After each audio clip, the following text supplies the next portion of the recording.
वासुदेवाय।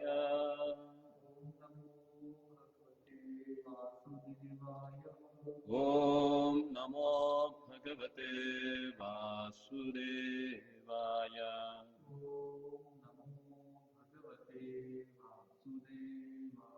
ॐ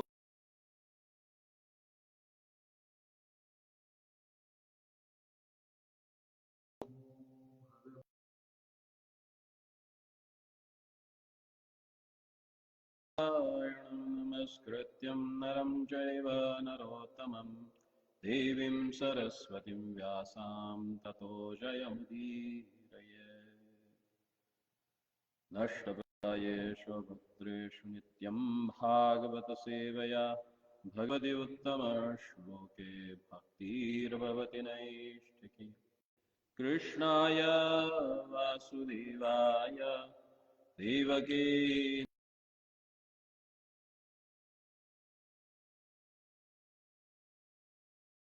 नमो नमः। नमो नलिननेत्राय वेणुवाद्य विनोदिने राधाधर सुधापान शालिने वनमालिने महाभाव स्वरूपास्वं कृष्णप्रियवरीयसी प्रेमभक्ति प्रदे देवी श्रीराधिका त्वं नमोऽस्तुते। वामे भूमिसुता पुरस्तु हनुमान् दृष्टे सुमित्रासुता शत्रुघ्नो भरतश्च पार्श्वदलयो वायादिकोणेषु च सुग्रीवश्च विभीषणश्च युवराटतारासुतो जाम्बवान् मध्ये नीलसरोजकोमलरुचिं रामं भजे श्यामलम् रामं भजे श्यामलम्। Hare Krishna. So for next 2-3 weeks we will discuss the wonderful glories of Lord Ramachandra. On the 21st of March, April, we are going to celebrate the most auspicious occasion of appearance of Lord Ramachandra, that is Ram Navami. So let us discuss the wonderful qualities of their Lordship. In Srimad Bhagavatam, Shukadev Goswami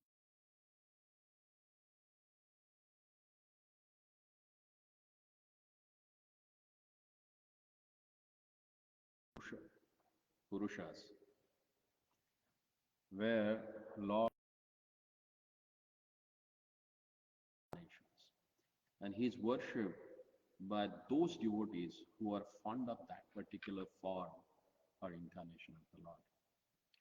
So while explaining the Kim Purusha Loka, where Hanumanji is worshipping the Lordship Ramachandra, so he explains that what are the wonderful prayers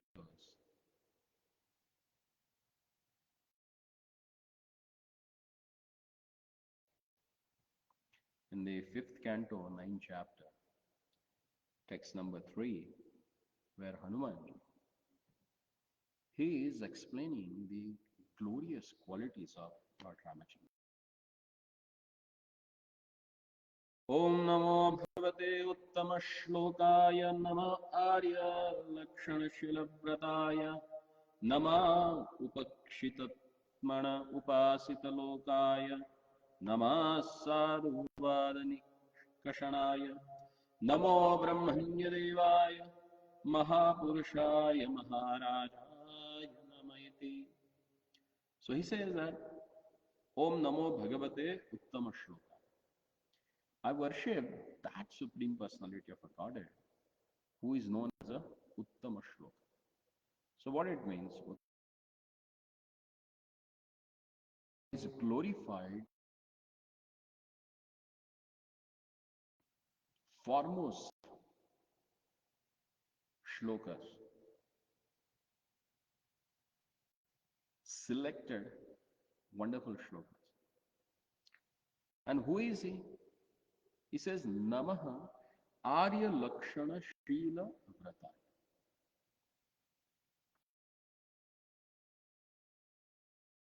He possesses all the wonderful qualities that possessed by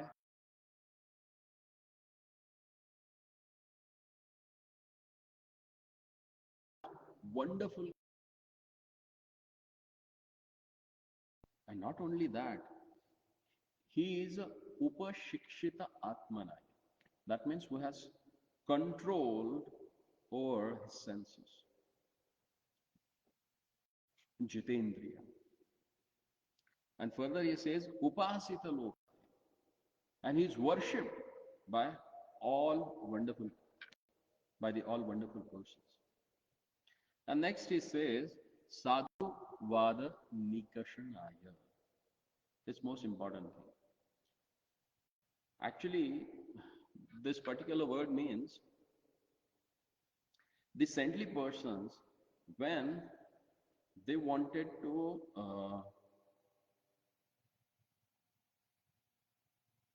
caliber some particular quality, whether it is a saintly quality, whether it is one of the best quality, then they try to match that quality with the character, say, character of Lord Ramachandra.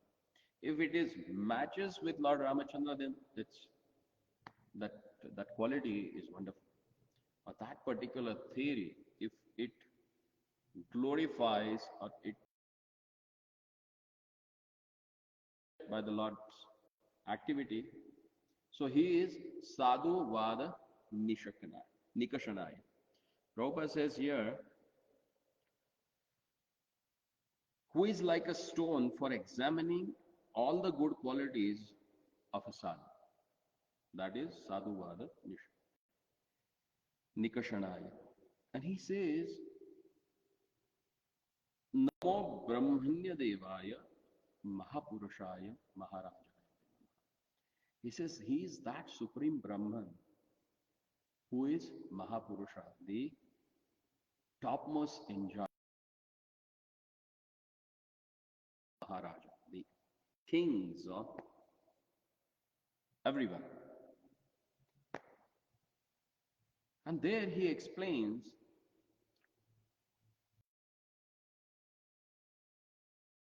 what is the reason behind that. What is the mission of Lord Ramachandra's appearance in this material world? To explain that, he says that actually there is no need for the Lord to come to this material world. Why? He says, Yad Vishuddhanubhavamatramekam Swatejasadhvasta Gunavyastam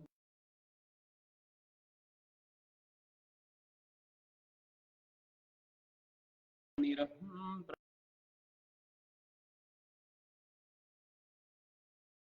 which is Satchidananda Vigraha, is uncontaminated by the modes of material nature, can be perceived by pure consciousness. Yat Vishuddha Anubhava Matramekam. Only a person with a pure consciousness can perceive that wonderful form of Shuddham Vishuddha Sattvam Vasudeva Kathyate. The most purest form that Lord has. Then why he will come to this contaminated world?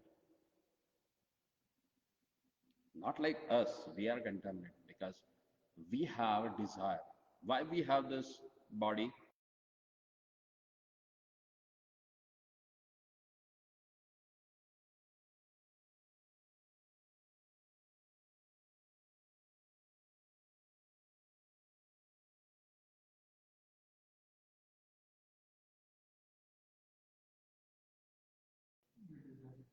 Desire. But Lord does not have that, because his form and he is non-different. That is he. That's why he is Satchidananda Vigraha. And further he says, in the Vedanta, he is described as being one without second, Advitiya. Because he is spiritual potency, he is untouched by the contaminations of material nature, and because he is not subjected to material vision, he is known as transcendental. He has no material activities, nor material form. Only in pure consciousness one can perceive the transcendental form of the Lord. And let us firmly fixed at the lotus feet of Lord Ramachandra, and let us offer our respectful obeisances unto those transcendental lotus feet. Yannama rupam niraham prapadde. Here he says, how one should worship the Lord? Nira aham. Keeping aside our ego. That is, what is our ego? Right now, we have a false ego with us. Because without ego, nothing happens. So we need to have an ego. But right now, we are having a false ego. And false ego is what? Ego means identification. And right now, what identification that we are carrying for ourselves? Yes. Is that I'm Indian, or I belong to this caste, I belong to this creed. Huh? So that's our false identity. So if you want to worship the Lord, then how you have to worship? Niraham. Giving up all this false identification, one should worship the Supreme Personality of the Godhead. And then he explains about the mission of their Lordship. In the 5.9.5, in Srimad Bhagavatam, 5th canto, 9th chapter, text number 5, Hanumanji says, Martyavatarastviha Martya Shikshanam. Why Lord comes to this material world in human form for Martya Shikshanam? He comes the mortal living beings. And what he wants to teach? Sita Gratani Vasanani. He comes to teach us the miseries of sex life, the miseries of attachment to one's wife. He comes to teach that. Further, Hanumanji says, Navaisa Atmavatam Vatam Suruttamaha Saptastrilokyam Bhagavan Vasudeva.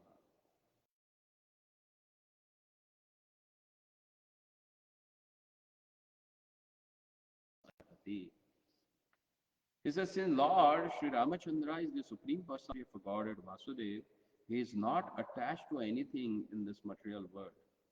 He is the most beloved super soul of all self-realized souls. And he is their very intimate friend. He is full of all opulences.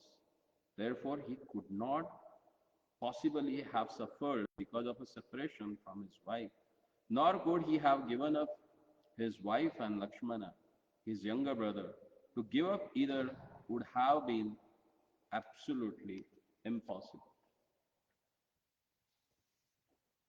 So the first, but to teach the human being the great lesson. Because as explained in Valmiki Ramayana, Ramo Vigrahavana Dharma. Who is Lord Ramachandra? He is none other than the personification of Dharma. He is the one who came to establish the Dharma that should be followed by a human being. He appeared in Ayodhya.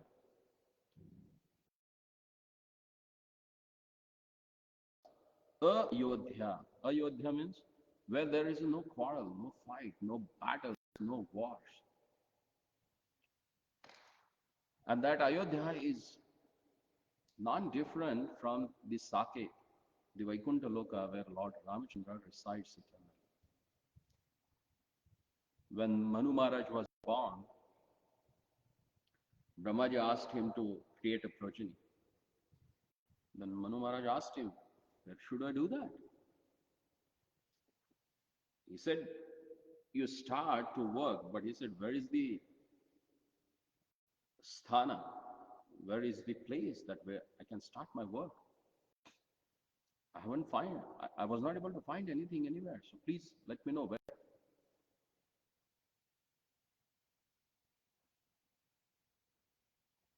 Then Brahmaji asked Manu Maharaj to ask Lord their lordship to get a wonderful place. Then he went to Saket all the way and praised the lordship, Ramachandra.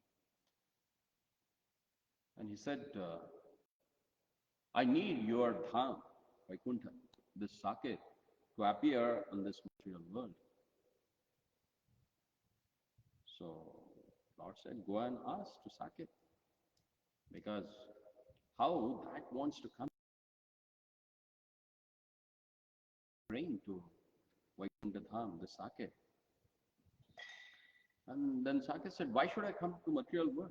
I'm happy here in this place itself. I don't want to come down. What I'm going to get benefited there? Because here, Lord Ramachandra resides eternally. Then Manu Maharaj said, see, here you can see the wonderful quality or wonderful pastimes of God in youthful.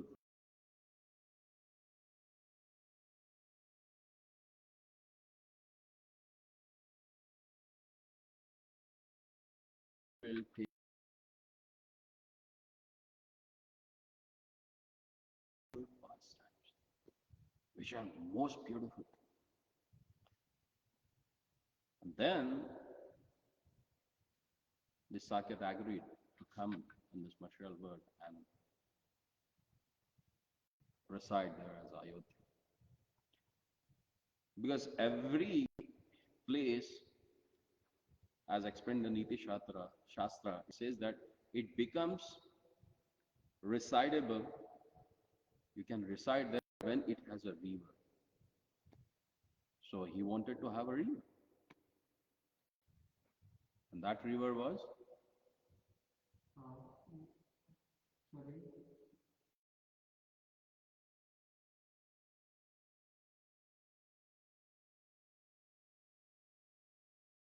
And Manu Maharaj, from mankind, he is the one who established the rule and laws for them. And Lord appeared in that dynasty of Manu Maharaj to establish the real religion that can be followed by the human being. And that's why the religion personified Lord Ramachandra, Ramo Vigrahavana Dharma, he appeared to establish that Dharma.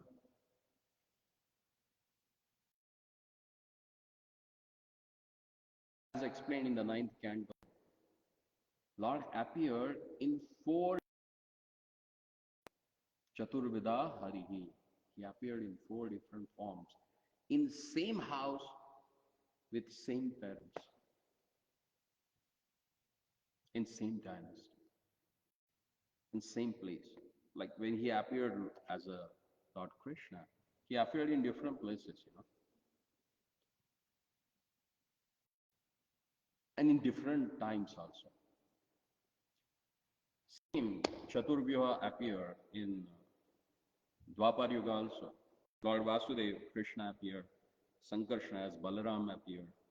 Pradyumna and Aniruddha, both they appeared, but in different times, at different places. But here, in Treta Yuga, Lord Ramachandra, he appeared in 4 different forms at same place. There's a difference of like one day, all 4.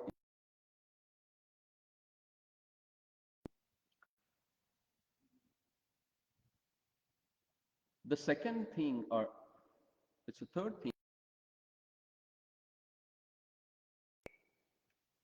for which he took this particular form and appeared, that is to show that anybody and everybody, they can worship their Lordship. There is no restrictions for that. And that's why Hanumanji, he says, न जन्मनूणं महतो न सौभगं न वाङ् न बुद्धिर्नाकृतिस्तोष हेतुः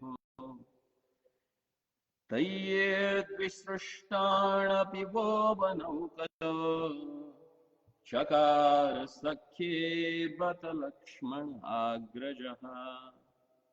So here he's explaining that none of our material qualification is suitable to have a friendship with the Lord.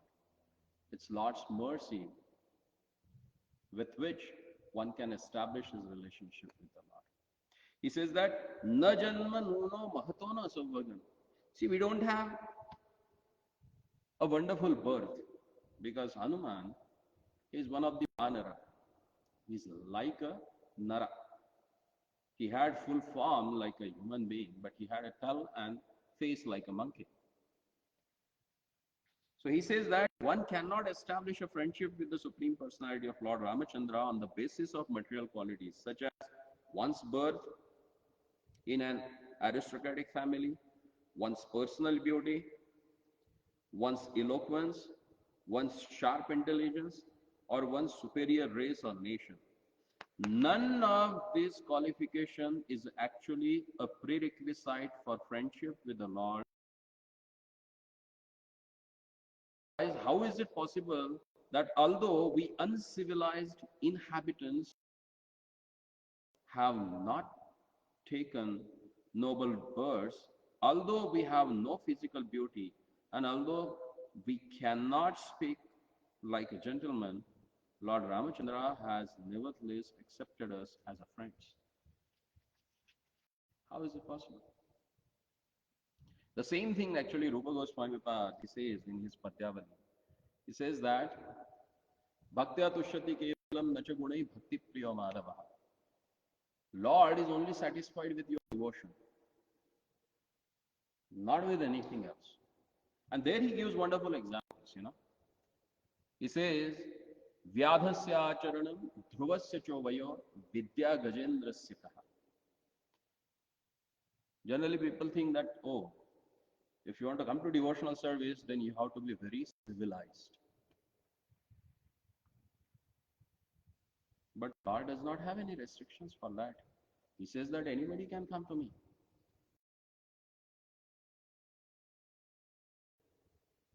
We are inhabitants of forest, monkeys. And Lord still accepted them as a friends. He had a friendship with Sugriva.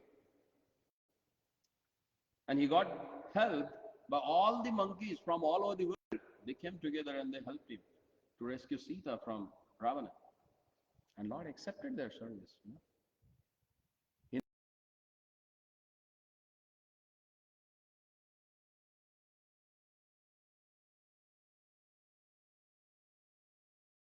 never got attracted by that. He just got attracted by them only for their devotion to him, their service attitude. And Rupa Goswami says that Vyadasya Acharanam, there are two Vyadha. Vyadha means hunters, which are explained in scripture, that by their devotion they attracted the Lordship. It's not that they went, they got civilized and then they became devotee. No.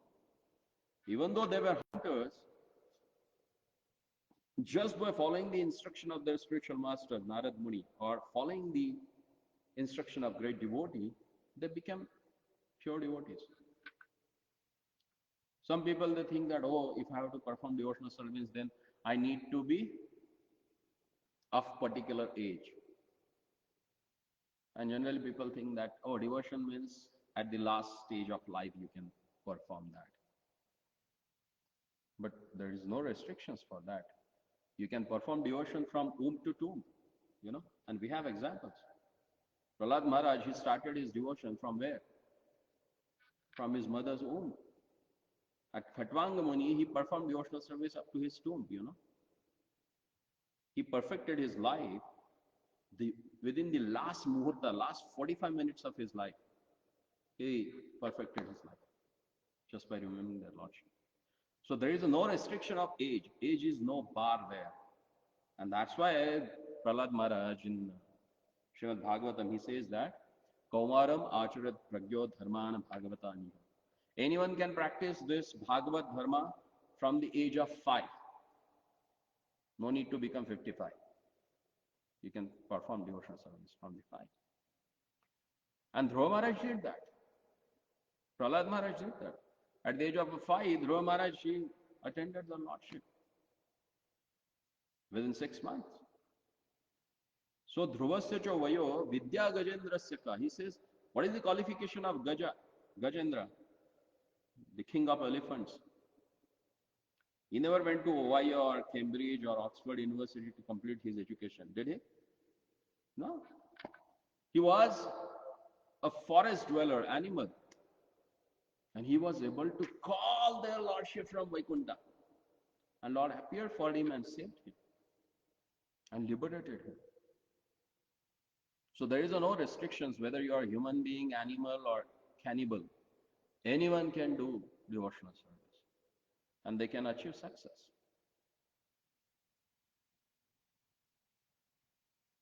Some people, they think, I need to be beautiful, Then only Lord will get attracted to me. No. He says, Kubjaya Kim Tad Rupam. What beauty that Kubja had. She was a black and hunchback, ugly woman. But still Lord got attracted to her service and made her most beautiful, Kubjaya Kim Nama Rupa Guna Adhikam Kim Tat Sudamno Dhanam. Few people, they think, oh, if I have money, then I can perform devotional service, Let me have enough of money, then I can render devotional service. No ways. When Duryodhana, he wanted to please their Lordship. When Lord came as a peace messenger before the Kurukshetra war, and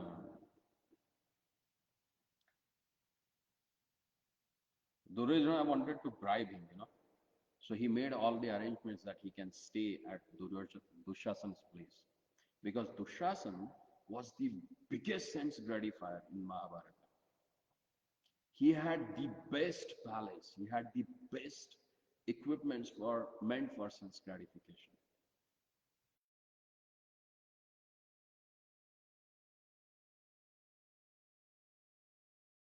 But Lord never went there, Where he go? Where he went? He gone to Vidura, whom Duryodhana kicked out from the palace. And he was staying in one of the nearby forest. He was staying in small thatched house. And Lord went there. And what he was eating there? Not the food offered in the golden vessels or golden plate. He was eating the banana, what you can say, peels. Huh? Peel.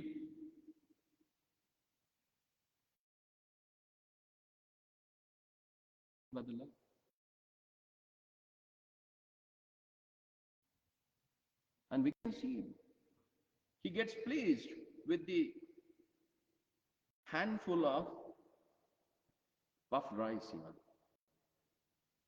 It's not that Sudama had like a opulences of all the world, and because of that Lord got pleased with him. Here the poet says, Kim tat Sudamno dhanam. What opulences or wealth that Sudama had that attracted the Lord towards him? Nothing, He says, Vidurasya Vamsha. What was the dynasty of Vidura? He was born of Dasiputra. But still Lord got attracted to him. So no need that you should be a Brahmana by birth, or you may be born in a very aristocratic, learned families, then only Lord will get attracted to you. No, not necessary. Vamshaka vidurasya yadavo pate ugrasya kim paurusham. Few people they think that, oh, I should be well established, well known and renowned person, then only Lord will get attracted to me. Then he asks the questions.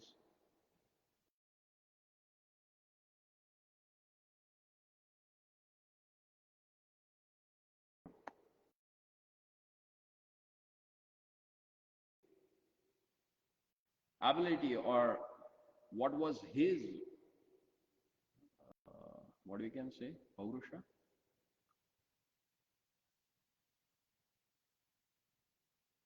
What he has achieved by his own. Nothing. Kansa put him into the jail and he became a king. He lost everything what he has, but still he was able to attract their lordship.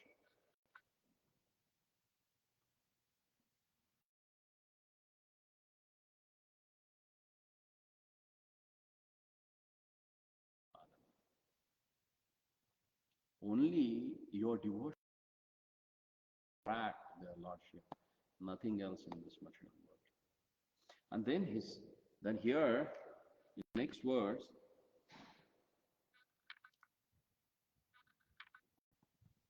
Hanumanji says, who can worship their lordship? Everybody, no? He includes categorically who are Suro asuro vyapyatho vanaro naraha sarvatmana yasukrutat uttam bhajate ramam manujakritim harim yauttarayan kosala admanvi vimyatihi. He says that whether you are demigod, whether you are demon,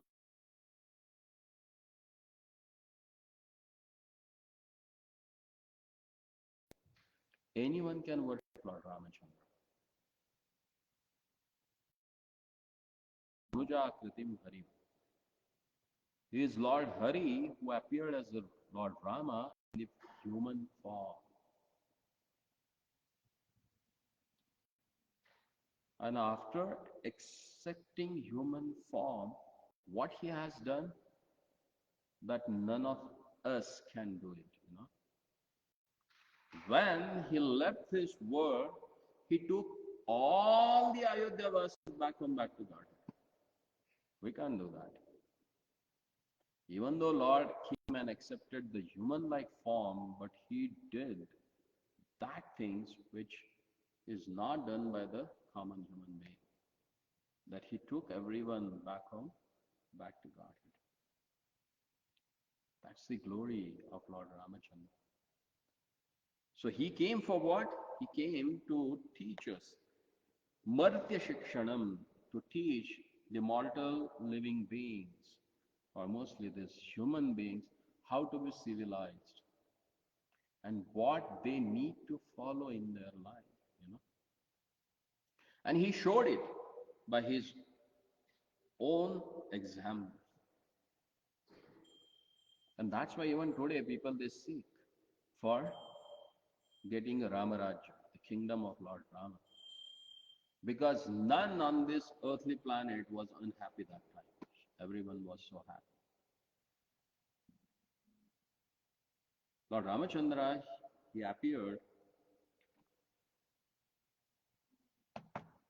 Actually, we will discuss from different Ramayanas, not only from the Valmiki Ramayana. Because Ramakatha, it is said that Shatakoti Pravistaram. It has explained in how many billions? 100 billions. 1 billion is what? 1 crore or 10 crores.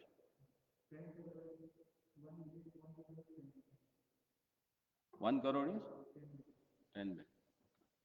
So the Ramayana is explained in that many, what is shloka. So among them, there is one nice composition by Valmiki himself, that is Anandarama.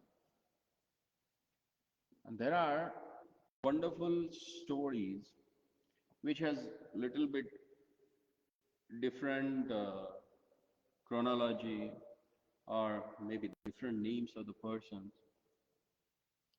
but explains the sweetness of Lord Ramachandra's wonderful pastimes, how he appeared, how he performed his wonderful pastimes, and what are those qualities which literally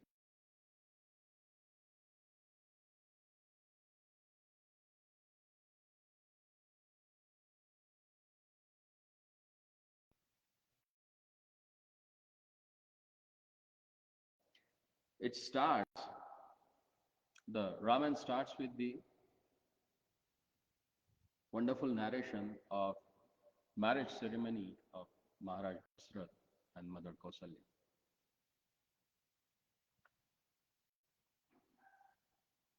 It begins with Ravana's inquiry to Brahmaji. Ravana, he asks Brahmaji, what will be the cause of my death? Who is going to kill me?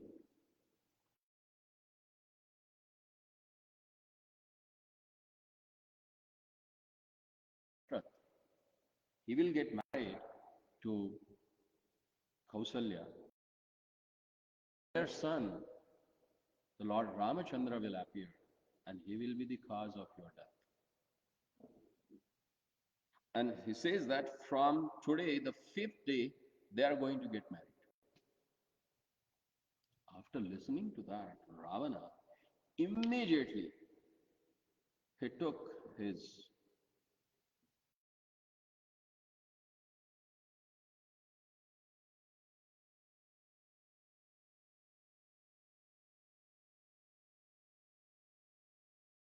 Mandal, his council, all they were on the boat and they were sailing towards uh, Kausal Desh, the kingdom of Maharaj Kaushal, for marriage ceremony. And it was actually, and he had a big war actually there. And he killed everyone except Sumantra and Dashrath Maharaj. And with his powerful kick, he broke that boat. He shattered it. And somehow or other, by the arrangement of Pravin, Brahmaji or Daiva, with the broken piece of wood, Maharaj Dashrath and Sumantra, they entered into the ocean. They flowed along with the Sharyu water and they entered into the ocean. And that same time, Ravana, he thought that all they have got killed.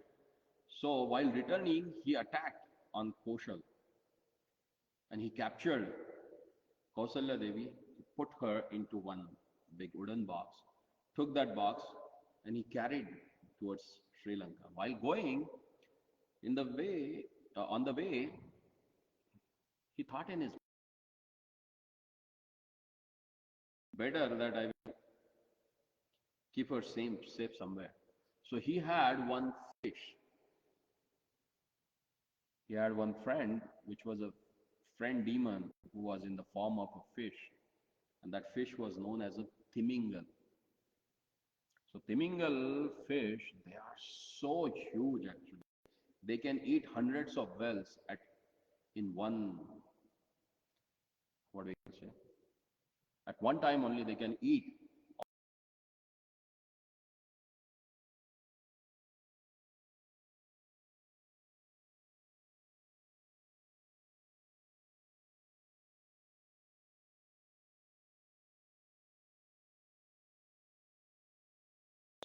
selling in the water. And he saw one of his enemy. So he thought that to fight with him, he took that box and kept it on one island and they started fighting. At that same time, by the arrangements of Providence, Maharaj Dashrath and Sumantra, they came to that island.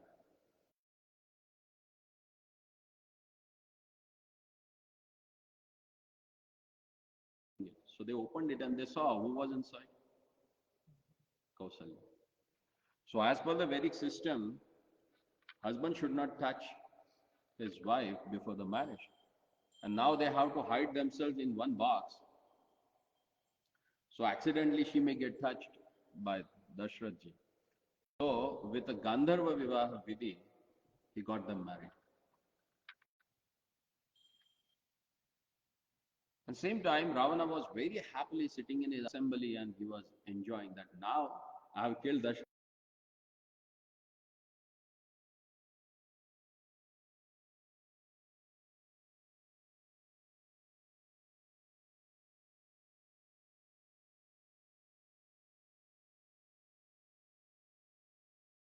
Change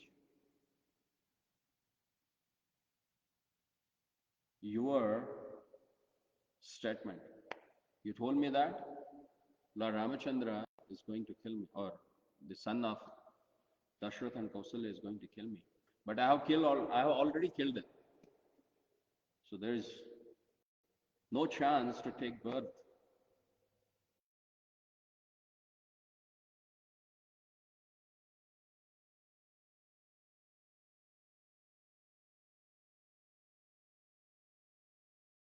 Like that?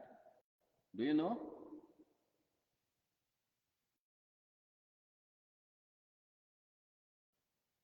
Ravana was confused. He said, how come? How is it possible?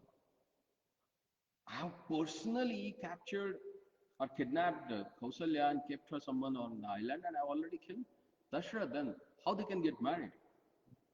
Then he said, go and open that box and see it yourself.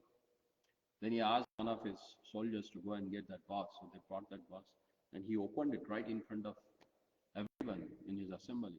And he saw that it's not one, there are three personalities in that box. And he was surprised. Immediately he took out his sword and he wanted to kill them. Brahma said, be careful.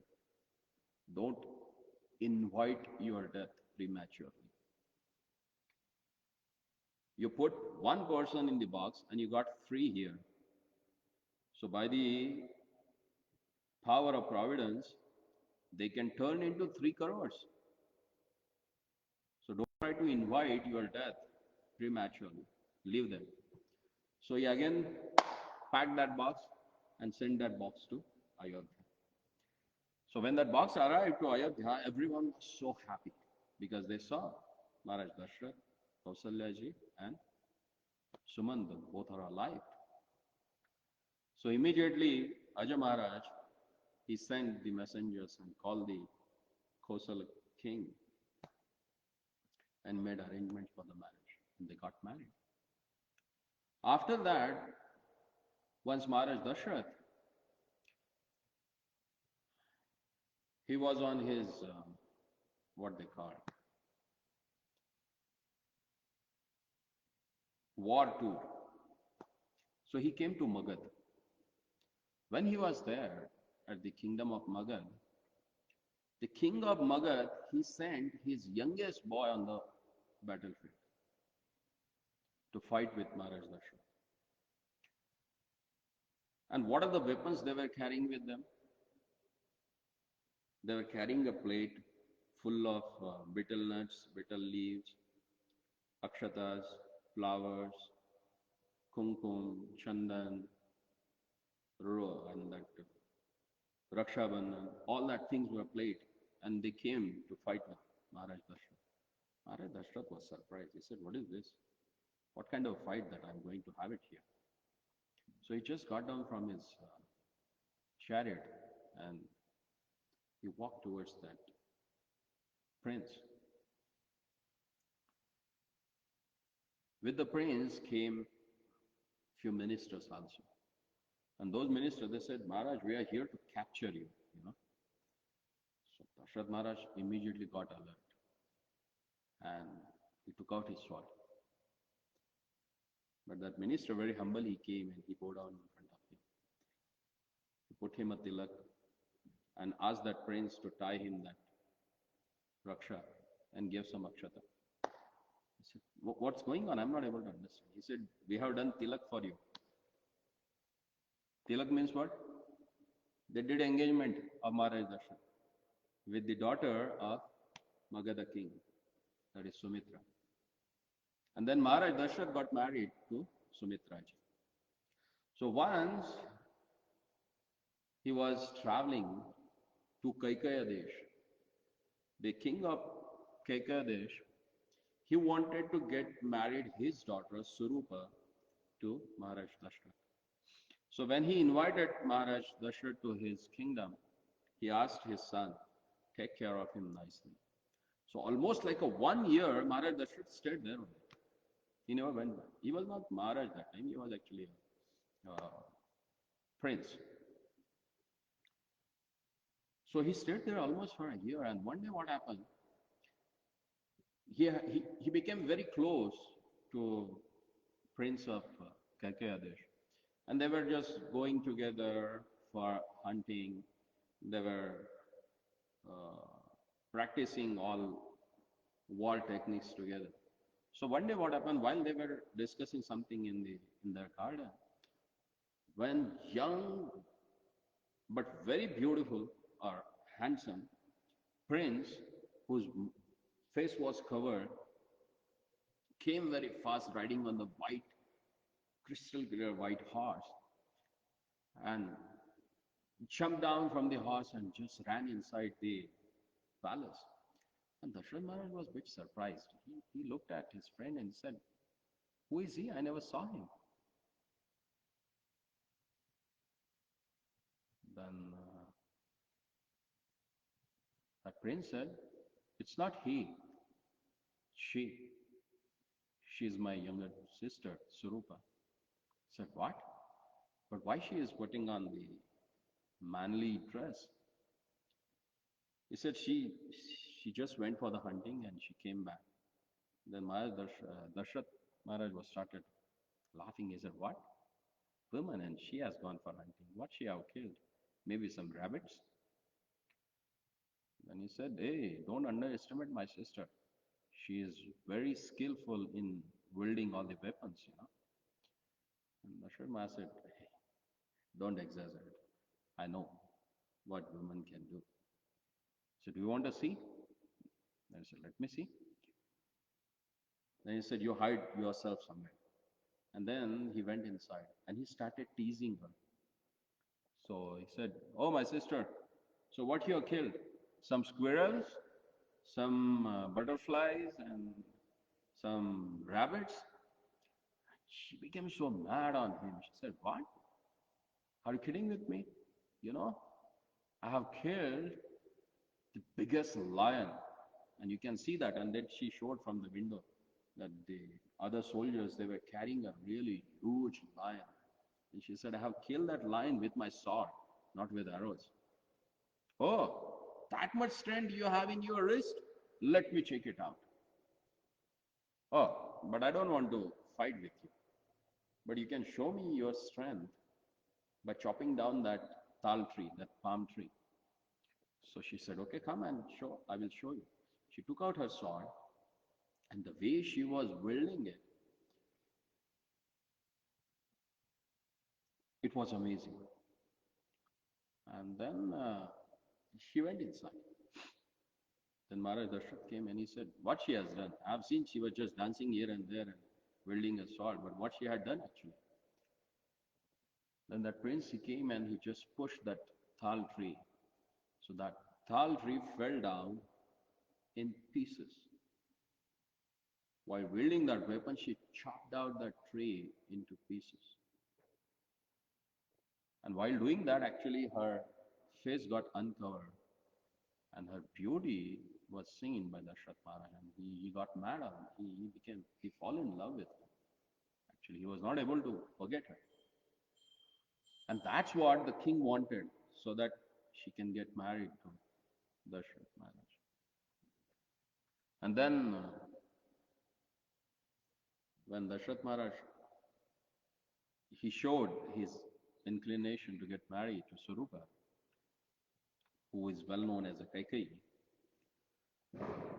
then he said, we have one condition. The son born to her will be the king, the next king of Ayodhya. Then Maharaj Dashrath was a little bit worried. He said, that's not possible, you know. because I have already a wife. Actually, I have already two wives, Sumitra and Kausalya. And as per the custom of Raghuvansha, the eldest son becomes the king. So the son of my eldest wife will be the king. So what to do?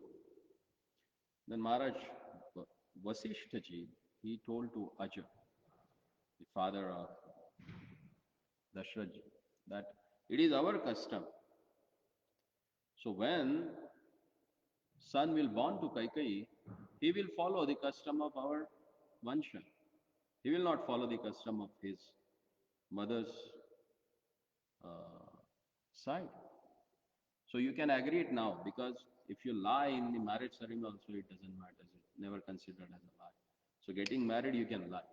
So they got married, became married. As per the Anand Ramayan, Dashrath Maharaj had this three plus another 700 wives. And he almost ruled for 50,000 years. During that time, he had only one daughter, and that is from another wife. Her name was Madhavi.